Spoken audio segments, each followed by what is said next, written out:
The BYU Cougars just notched the most dominant bowl win in program history. Don't believe me? Stay tuned.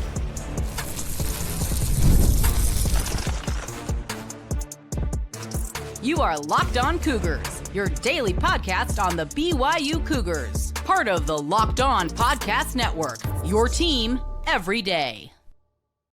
What's up, everybody? I'm Jake Hatch, your host here on Locked On Cougars, resident BYU insider. Thank you for making Locked On Cougars your first view and or listen of the day. And as always, thank you to all of you who are everydayers with us right here on your original daily podcast focused on the BYU Cougars.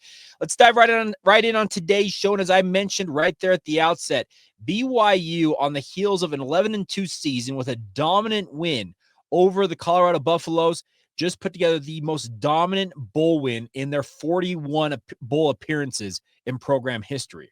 Whoa, Jake, hold on. What about 1984? What about the 1997 Cotton Bowl? What about the 1980 Miracle Bowl? All of those are absolutely in the running for the most impactful and biggest bowl wins in BYU football history. Absolutely. The stakes on those games, obviously, you can't get any higher than what BYU accomplished in 1984 with their Holiday Bowl win over Michigan. That clinched the national title for the BYU football program. But consider the individual bowl games. Of the 41 BYU has played now, the 41st was this past Saturday night down there in the Alamo Bowl against the Colorado Buffaloes.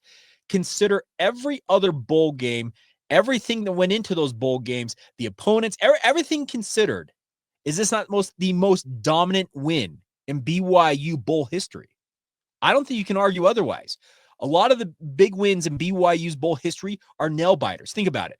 They had a rally to beat Michigan with Robbie Bosco on a gimpy leg to be able to come back and win that national title in that Holiday Bowl. Jim McMahon, legendary, rallying from 23 points down with under 4 minutes to go in that Miracle Bowl in 1980. BYU ground out a hard-fought 19-15 win in that Cotton Bowl over Kansas State. Yes, Zach Wilson was perfect passing in that Potato Bowl in 2018. Yes, Zach Wilson 2 years later in 2020 down there in Boca Raton. I was there watching him absolutely slice and dice the UCF Knights that night. But everything that went into this game this past Saturday night for the BYU football program indicates to me, and I'm welcoming your guys' comments because I'm sure I'm going to get some backlash for this. Considering the circumstances BYU found itself in that Alamo Bowl, it is the most dominant win in BYU Bowl history, and I will not hear otherwise, at least from my side of things. BYU had the Heisman Trophy winner, had a guy in Shedeur Sanders who's considered to be top 3 at worst in terms of quarterbacks in this upcoming NFL draft. They had the man, the myth, the legend, Deion Coach Prime Sanders on the opposing sideline coaching up the Colorado Buffaloes. The Buffaloes were the 23rd ranked team in the country, 9-3 on the season. As I mentioned, all the talent in the world, a who's who of celebrity people on the sideline. Terrell Owens in Colorado gear, Bill Goldberg of wrestling fame. His son's a linebacker on that Colorado team. It's a freaking, what do you call it? Like a swarm of celebrities around Colorado. And for BYU to absolutely dismantle and demolish those Colorado Buffaloes, it truly is the most dominant win in BYU Bowl history. A lot of you know that I was down there in San Antonio. On my way back, I did my film review, watching this game back. And I got to say, in every facet of the game, BYU dominated start to finish. There was zero doubt about this. Keelan Marion could have caught a pass on the opening play of the game had he not probably had his eyes messed with the defender crossing him over. As that ball arrived, he could have walked into the end zone and BYU could have been up 7-0 the first play of the game. That's how open he was going to be had he caught that pass. Mata Avata'ase, he had an opportunity to add to BYU's lead and had it glance off his fingertips. Had Jake Retzloff and Gary Bohannon not combined for 3 interceptions as well as an intercepted 2-point conversion. Now, the 3 interceptions actually count on the stat sheet, whereas the interception on the 2-point conversion, just a failed conversion. But how often, and I talked with a number of people on my way back, and by the way, to you out there in Cougar Nation who took the time to say hello, Jake, Austin, Ty, that's just like a sampling of the Cougar fans. I met a ton of you on this trip, and I thank you from the bottom of my heart for your support. Some of you guys found out what I did and said you're going to start listening to the podcast. Welcome on in if you truly were going to follow through on that. But the bigger point to be made here is BYU showed out on a national stage and very well may have played in front of the biggest TV audience in program history and absolutely flattened the Colorado Buffaloes with their vaunted offense, their stars, the Heisman Trophy winner, everything that goes into the glitz and glamour of Colorado. Everybody that tuned in to watch Coach Prime, to watch Shedeur, to watch Travis Hunter do their thing, watched a BYU team just run roughshod over that squad. That's why I believe this is truly the most dominant win in BYU program history. The crazy thing about this is, I mentioned on our postcast edition of the show, BYU was messing all night long with Colorado with the looks they were giving them defensively. Gary Anderson told us in the media corps that BYU gave Shedeur 17 different looks in the first half alone and absolutely had him befuddled and confused. And all BYU did really with their rush was bring 3 and 4 man guys. They would overload the different sides of the offensive line for Colorado at times, obviously, to mix things up. But they were winning one-on-one battles. Tyler Batty was absolutely incredible off of the edge in his final game as a Cougar. BYU on offense, yeah, some of those drops and some ill-timed interceptions precluded BYU from easily could have been over the 50-point mark. Probably could have been close to the 50-point mark at halftime had things broken a little differently for them. BYU's offense was kind of the one thing that held them back in this game, and it's more about execution than it was about play calling for me. Now, that's obviously going to draw some backlash as well. Well, Aaron Roderick needs to call better. No, he was in his bag, as the kids like to say. He was calling some incredible things. I saw wrinkles in the BYU offense I had not seen before. If you want to see an example of those, go to my Twitter feed at Jacob C. Hatch. If you're watching on YouTube, you can see it right there to the lower left of where you're watching this. And I kind of typified and I put out some screenshots of new wrinkles in the BYU offense. And that's not even to preclude what BYU did on special teams. Parker Kingston notched his second punt return touchdown of the season, and he wasn't even touched. He went right up the gut of the Colorado punt team, and just that one, wow. Showed off his speed, showed off his skill, his vision. The blocking from his teammates was incredible. BYU did everything, and I mean everything right, and they refused to let Colorado up off the deck. I know that there are going to be people who are saying, well, Jake, you probably listened back to the commentary from Dave Pasch and Dusty Dvoracek. Yes, I did. And we'll talk about that momentarily. But the bigger point to be made here, everybody, is BYU on a national stage that they have not seen very often. And they'll probably see it a little more often now as members of the Power Four as they get bigger and bigger platforms to play on. But in this circumstance, and the platform they were on against the caliber of opponent, against the glitz and glamour and the bright lights of everything that Colorado brought into this game, BYU shined brightest with prime time on the opposite sideline. That for me, that's truly incredible and a tip of the cap to Kalani Sitake and his team. Now, I mentioned there were some things for BYU to clean up. There are things the Cougars can work on, but after as dominant performances they had in this game, they're pretty few and far between, but we'll detail those coming up momentarily right here on Locked On Cougars. Today's show is brought to you by our friends over at Rocket Money. Rocket Money can help you find subscriptions. At the end of the year, you might be having some resolutions that, hey, I need to save some more money. Well, Rocket Money can help you find subscriptions you forgot about or you're paying for twice and help you cancel those and thereby save some money along the way. The best part is all of us seem to have this, and Rocket Money is a personal finance app that helps you find and cancel your unwanted subscriptions. It monitors your spending and helps you lower your bills so you can grow your savings. Like I said, it's New Year's resolutions time, and a lot of us are trying to have more money in the bank. It brings everything together in one place with Rocket Money, whether it's subscriptions, your spending habits, or even the goals you want to hit this year. And they have over 5 million users and have saved over $500 million in canceled subscriptions alone, saving members up to $740 a year when using all the app's premium features. Think about what you could do with $740 in the bank. So take advantage today. Go cancel your unwanted subscriptions and reach your financial goals faster with our friends over at Rocket Money. Go to rocketmoney.com/lockedon today to get started.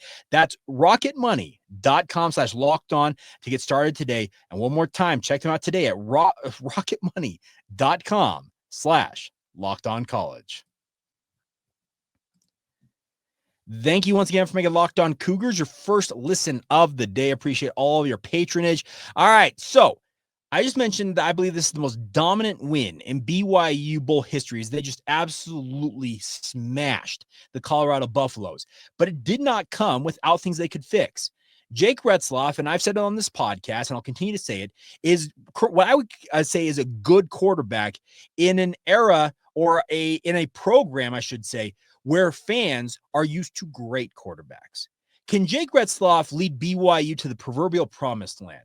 I can't answer that because he's got another year at least. Now we'll see what happens with regards to junior college eligibility rules in the near future, but he's got another year to see what he can do at the helm of the BYU offense. And for those of you saying BYU needs to transfer portal and find somebody in the portal, based on everything I've heard, and trust me, I talked to some people who would know, BYU's not looking at any options of quarterbacks in the portal that would come in and challenge Jake for his job at quarterback. Now, should he falter in practice, a guy springs up like a McKay Hillstead and takes the job away from him? Sure, that's a possibility. But for the time being, we're going to operate under the assumption he will be the guy next year for BYU. And as I mentioned, I believe that he is a good quarterback, but BYU fans are used to having great quarterbacks. The pantheon of BYU quarterbacks is long, it's legendary, and it's tough to live up to that bill.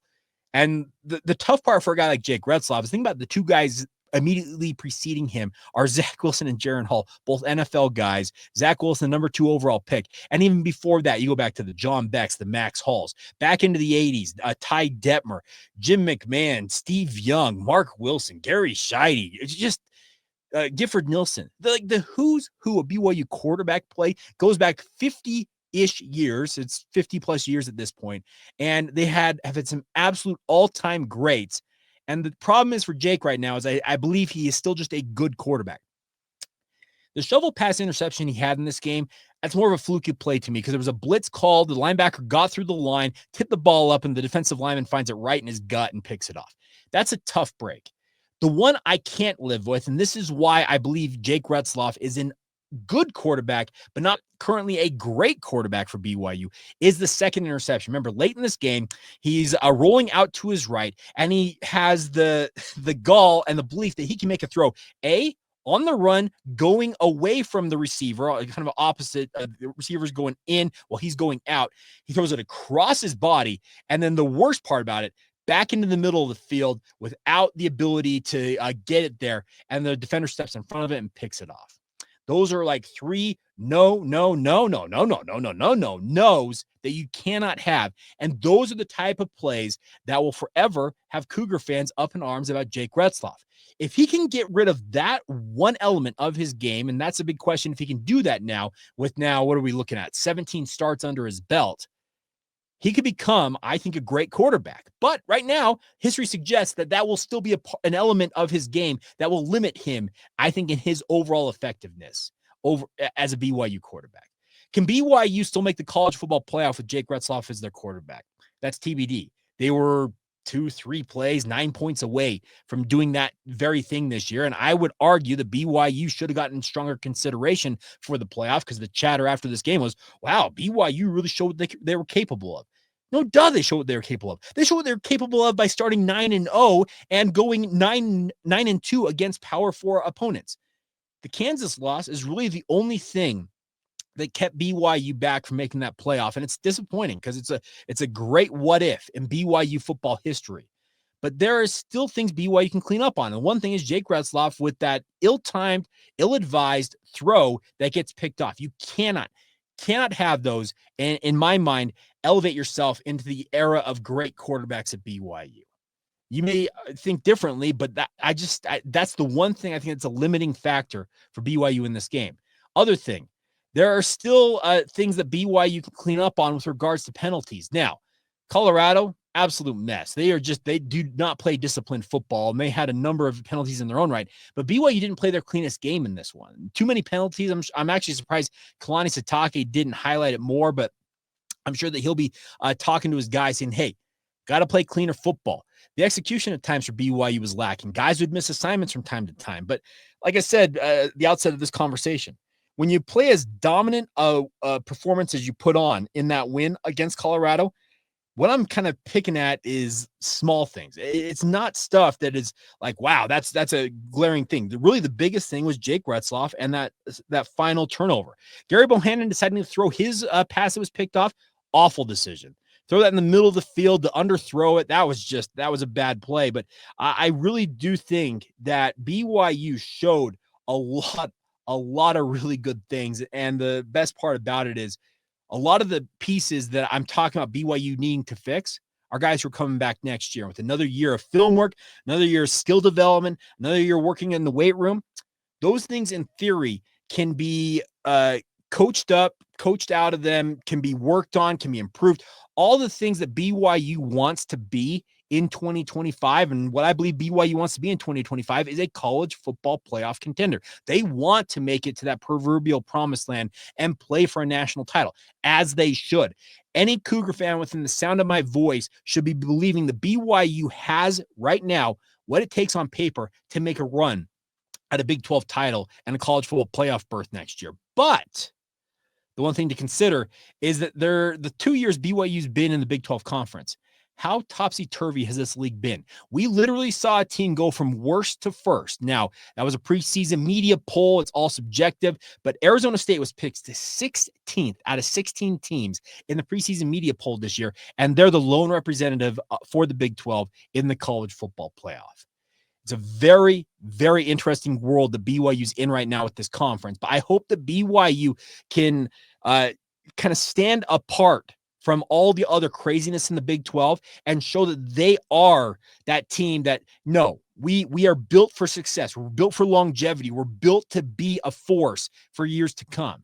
And that's what I'm hoping BYU proves, because the other thing is, some of you out there think that BYU needed to be more active in the transfer portal. I think BYU has shown that betting on continuity, betting on skill development, bringing a piece here and there in the transfer portal, sure, but doing wholesale changes in the transfer portal for BYU, history suggests it's not a recipe for success for the Cougars, whereas betting on what they have in the program and doubling down on developing what they have on the inside, speaking of players already there, guys coming in off missions out of high school, junior college, and also those transfer portal guys, you develop those guys, and over time, they are going to prove to be your best bet, your best options for BYU's long-term success. And I really like the way that Kalani Sitake and his staff have approached things here with regards to how BYU's gone about their roster construction. And I think they have found, and they may have stumbled upon it to a level, but they have found, I think, the perfect recipe for success here. Now, we'll see if this is a one-year flash in the pan. BYU had the ball bounce their way, 22 interceptions to lead the country this year. Defense allowed just 19 points, 19.6 points per game, just dominant defense. We'll see if this can have some continuity itself with regards to the overall performance, because it's a one-year sample size right now for BYU. But history suggests that there's going to be some topsy-turvy nature in the Big 12. And the hope is that BYU once again can buck that trend and be that team that's the kind of the steady Eddie amidst all the other chaos in the conference. And if you can fix some of the small issues, the way BYU played against Colorado, truly impressive. If you can just clean up a few things here and there, that could have been just an all-time epic beatdown. It could have been a 50-burger easy for BYU and just left Colorado fans' mouths even agape further than they already were. But that's how close it is. But at the same time, how much work BYU still has to do, that's the good news for Kalani Sitake and co. They can continue to harp on these guys and say, hey, this is what you guys need to continue to work on if we truly want to live our dreams of being the Big 12 big dog we believe we can be. All right, speaking of the Big 12, speaking of how difficult it can be, the BYU men's basketball program and Kevin Young are about to embark on just what I think is an absolute gauntlet of games. The Big 12 season is here. What is it going to take for BYU basketball to rise to the top of the conference? We'll delve into that next right here on Locked On Cougars.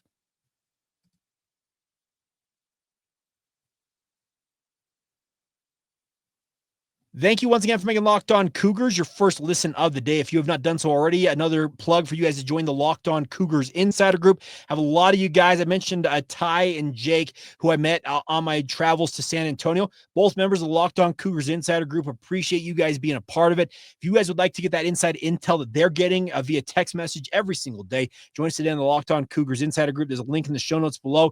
Join us. You get a 14-day free trial, a full 2 weeks before you're charged anything to see if it's the right option for you, and just $5 a month after that supports the show and gets you the insider intel that you crave. Join us today on the Locked On Cougars Insider Group. All right, before we go on today's show, let's talk a little BYU basketball. Yes, the Big 12 season is here. Happy New Year to everybody, and get ready. Buckle up. It is going to be, I think, an absolutely incredible 2 months and change ahead for BYU basketball and the Big 12 conference in men's basketball in particular.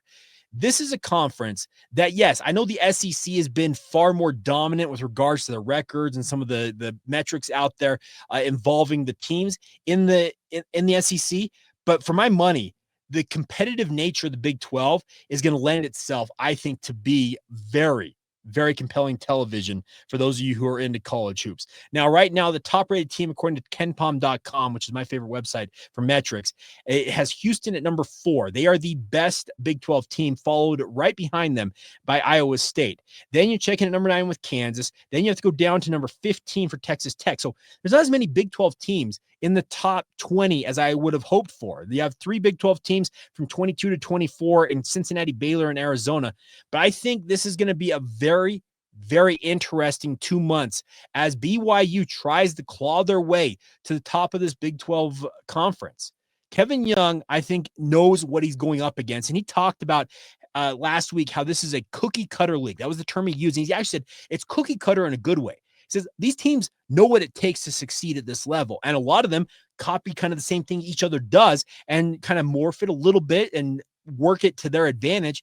But these teams know exactly what they're getting after. And I'm looking forward to seeing how BYU competes against the best of the best in this league. It starts tomorrow against Arizona State. And Arizona State, similar to BYU with Danny Hurley, they got a little bit of a younger roster. BYU blends like guys like Jaeger Demon with guys like Dallin Hall. There's a veteran versus newcomer dynamic that BYU holds. And Arizona State's got a similar dynamic to them, in my opinion, but I think they're even more banking on their youth leading them through this. But Arizona State's going to be one of those teams that's looked at as one of those lesser teams out there in the Big 12. But even they could come into Provo, Utah tomorrow afternoon. It's an afternoon game, by the way, if you did not know that. 2:00 Mountain Time on ESPN2. It's going to be one of those games that BYU has to be wary of protecting home court in Big 12. The Cougars showed last year they were plenty good enough to go out on the road and pick up big wins. But more importantly, they realized, I think, very quickly how critical it is to take care of your business when you have your home games in the Marriott Center. You've got an absolutely dynamic crowd behind you, 18,000 plus, the Rock going absolutely nutso over there on that far side of the court. Everything that BYU wants to accomplish this year is right there for them, but they have to be aware of how difficult this upcoming slate is going to be, because this is going to be, my rundown today, I have it on my YouTube. It says Cougars set for Big 12 wars. These are going to be absolutely knockdown, drag out affairs. There's no bye weeks this year, by the way. You expecting BYU to have a midweek off? Nope. The Big 12 schedule this year, there are no bye weeks. You play 2 games a week for the next 2 months and change, and whoever happens to drag themselves to the top of this at the end of it, good on you. You deserve a number 1 seed, and best of luck in the NCAA tournament. That's the way it kind of feels. The crazy thing is you can go 500 in this league and still find yourself as a single-digit seed in the NCAA tournament. At worst, it feels like a 9 seed is what you would get out of the equation. BYU has a big opportunity, but you got to get guys like Jaeger Demon back on the court. You got to get Richie Saunders back on the court. Kevin Young made it very clear that the goal for both of those guys in particular was to be available for tomorrow against Arizona State. Now, as of recording of this podcast, I'm doing this Sunday evening. We'll be talking to Kevin Young, scheduled at 12:45 Mountain Time on Monday afternoon, and hopefully have an update for us and let us know what the status of Jaeger as well as Richie is for this game against Arizona State. And without those two, I'd be concerned that BYU could start Big 12 play 0-1. And I don't mean to be alarmist. I don't mean to be making you think, wow, Jake's really down on this BYU basketball team. But those are two of BYU's absolutely best players and two of the linchpins of why I believe BYU needs to have success in the Big 12 here. You need Jaeger Dimmon's his ability to spread the ball around with his incredible passing. You need his improving outside shot. You need just overall playmaking from him. Then you need Richie Saunders to be what he is, that junkyard dog, the sixth man who can absolutely get after it on both ends of the court and is also an emerging offensive force for this BYU team. You need those two on the court. You need them to play alongside a guy like Dallin Hall. You need them to be able to feed guys like Keba Keita and, more importantly, Fousseyni Traore on the interior. You need them to tee up Trevin Knell from beyond the arc. Everything BYU has in its arsenal needs the two guys that are currently sidelined, or at least worse sidelined, on the court. And fingers crossed, and like I said, I'm hoping as we're recording this podcast that they are going to be back for the start of the Big 12 slate, because without them, BYU could stumble right out of the gate. And they may stumble out of the gate regardless, because we've seen in the Big 12, you have hot nights, and BYU, they had, what was that game last year? Was it Texas Tech down in Lubbock? BYU had a big lead, and all of a sudden, the Red Raiders went just supernova and just blitzed BYU the rest of the way. Now, defensive woes played into that, but this is a league that you have to handle your business, and most importantly, handle it at home. If BYU can go maybe lose one game in their home slate and then pick off 4 or 5 wins on the road, I would consider that a wildly successful Big 12 run for BYU. It's not going to be easy. It's not going to be pretty in certain circumstances, because the way that some of these teams play, it's going to be tough. Now, if you're wondering where BYU is at in Ken Pom ratings right now, they're 42nd. So they're down the list a little bit, but they are still in the top 50 right now. And they're still considered to be a team in the upper half of the Big 12, according to KenPom.com. And Ken Palmer is a guy I've gotten to know over the years, and I trust his evaluations and his metrics on these teams. They give you a pretty good feel for what BYU is going up against. If you want BYU's rival, Utah right now, 64th in KenPom.com. So give you a little bit of a sense. Arizona State, who BYU faces tomorrow, 55th. So they're all there kind of in the mix when it comes to the Big 12, but get ready. It is going to be an absolute just war every single game. And for one, it should be entertaining, but it's also going to be stressful. that I can assure you of when it comes to this BYU Big 12 run. But the fun part is, it is going to be must-watch television. BYU is going to get eyeballs on them in basketball like they haven't had in quite a while. And a lot of that comes because of a guy like Jaeger Dimmon. He has attracted, I think they said the last time we heard was 70-some-odd different NBA scouts have made the trek to Provo, Utah. That's nearly a month ago. How many more have come since then, and how many more have made return trips to Provo, Utah? I've already seen ESPN personalities I would have never thought would be sitting on Media Row in Provo, Utah, taking in BYU games. Myron Metcalf was there just this past game against Florida A&M, and for the life of me, I was trying to figure out why Myron Metcalf would have come in for a Florida A&M game, and I'm assuming it was to work on a feature he's probably doing on BYU, Kevin Young, Jaeger Dimmon, and maybe all three. But the cool thing is BYU is getting attention in basketball like they haven't had before. Let's hope, similar to BYU football, they can go out there and, to use that expression, shock the world and show what they're capable of. Because if they do, it could be a really, really fun 2 months. But if they fall on their face, it could also be an agonizing 2 months along the way as well for BYU basketball. So keep it with us as we kind of transition more into basketball mode now with the football season officially in the rearview mirror. We will not neglect football. Trust me. I know where my bread and butter comes from, and that mainly is with football, but we will talk plenty of basketball in the coming days and weeks. And for one, I plan on being at every BYU home game and looking forward to seeing how BYU competes, and hopefully quite favorably in the Big 12 Conference this winter, spring, leading up to the Big 12 championships, which will be in Kansas City once again is that mid-March typically? Yeah, so mid-March. Looking forward to it. Should be a really, really compelling couple of months and change upcoming for BYU basketball. All right. So there you have it. That's what I got for you guys on this Monday edition of the show. Hope you guys are all doing well on this Monday. Thank you once again for your support. It allows me to get on the road a little bit more. Based on, by the way, all the conversations I have with BYU fans out on the road, felt like I need to travel a little bit more, and we'll see what we can do. I've got a young family, obviously, so I've got to deal with that. I've got a radio job that requires quite a bit of investment in and of itself. But if I can find myself traveling a little bit more to interact with you out there in Cougar Nation, I will absolutely do my darndest to get out there. But thank you for all your love. Thank you for all your support. And as always, thank you for making Locked On Cougars your first listen of the day. And once again, thank you for being everydayers with us right here on the Locked On Cougars podcast.